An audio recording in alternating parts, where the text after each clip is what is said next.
नमस्कार मित्रों, जय श्री कृष्णा, राधे राधे मित्रों। आज हम बताने जा रहे हैं कि निर्जला एकादशी कब है, कैसे आप व्रत रखेंगे, किस दिन व्रत रखेंगे, शुभ मुहूर्त, पूजा विध और कैसे पारायण करेंगे। तो आइए जानते हैं निर्जला एकादशी के बारे में। मित्रों, निर्जला एकादशी को भीमसेनी एकादशी भी कहा जाता है। मित्रों, यह बहुत ही कठिन व्रत होता है।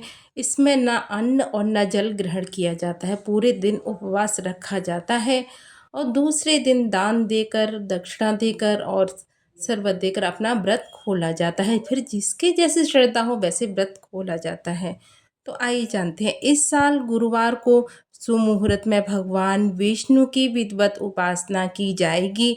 निर्जला एकादशी की पूजा ही नहीं, पारायण भी शुभ मुहूर्त में करना जरूरी माना जाता है।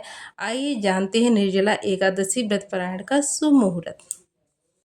इस साल हिंदू पंचांग के अनुसार गुरुवार के दिन भगवान विष्णु के भक्त निर्जला एकादशी के व्रत रखेंगे और भगवान विष्णु जी की आराधना करेंगे। धार्मिक मान्यताओं की माने तो निर्जला एकादशी का व्रत रखने से पुण्य फल की प्राप्ति होती है।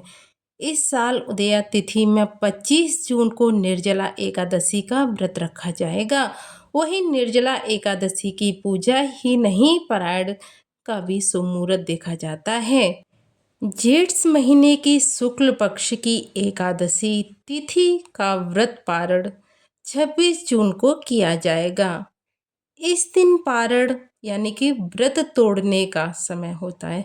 शुभ समय सुबह 5:14 से सुबह 8 बजे तक रहेगा।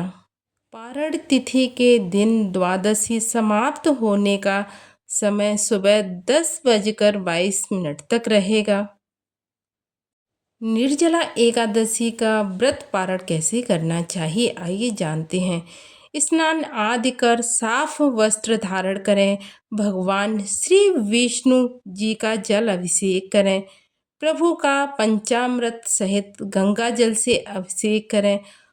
अब प्रभु को पीला चंदन और पीले पुष्प अर्पित करें। मंदिर में घी का दीपक प्रज्वलित करें। ओम नमो भगवते वासुदेवाय का मंत्र का जाप करें और पूरी श्रद्धा के साथ भगवान श्री हरि विष्णु और माता लक्ष्मी जी की आरती करें। प्रभु को तुलसी सहित ही भोग लगाएं। अंत में व्रत संकल्प पूर्ण करें और क्षमा व प्रार्थना करें।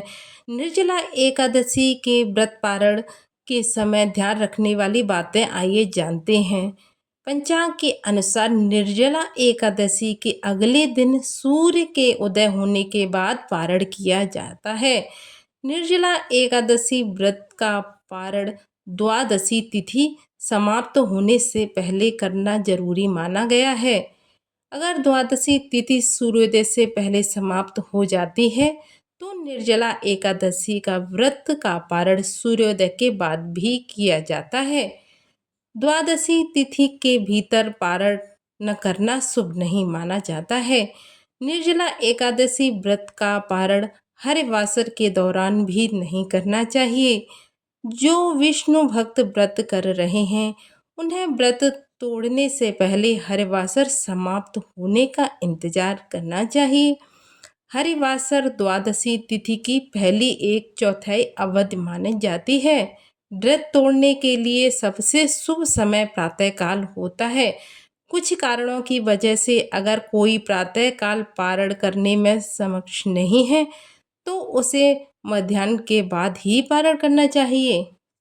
अब आइए जानते हैं व्रत रखने के नियम। पूरे दिन बिना अन्न और जल के उपवास रखा जाता है। जो लोग निर्जला यानी कि बिना पानी के नहीं रह सकते हैं वे फलाहार या दूध का सेवन कर सकते हैं, लेकिन अन्न का त्याग करना जरूरी है। दसवीं तिथि यानी कि पिछली ही रात से प्याज लहसुन वर्जित है। तामसिक भोजन को पूरी तरह से त्याग दें और पूरे दिन ओम नमो भगवते मंत्र का जाप करें। ओम नमो भगवते वासुदेवाय मंत्र का जाप करें। अब आइए संपूर्ण पूजा विधि कैसे करनी है आपको। सुबह जल्दी उठकर स्नान करें। स्वच्छ पीले वस्त्र धारण करें और भगवान विष्णु जी के सामने निर्जला व्रत रखने का संकल्प लें। घर के मंदिर में भगवान विष्णु और माता लक्ष्मी जी की मूर्ति या चित्र स्थापित करें। प्रभु का गंगा जल और पंचामृत से अभिषेक करें। उन्हें पीले फूल, पीला चंदन और तुलसी जी के पत्ते अवश्य ही चढ़ाएं।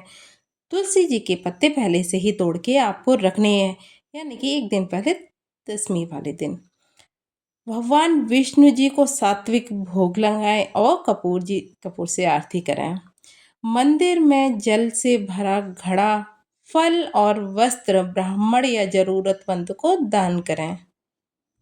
यह एकादशी व्रत है उन लोगों के लिए महत्वपूर्ण है जो सभी एकादशी नहीं कर पाते हैं। वो साल में केवल एक ही एकादशी कर लें तो सभी के आपको फल मिलेंगे।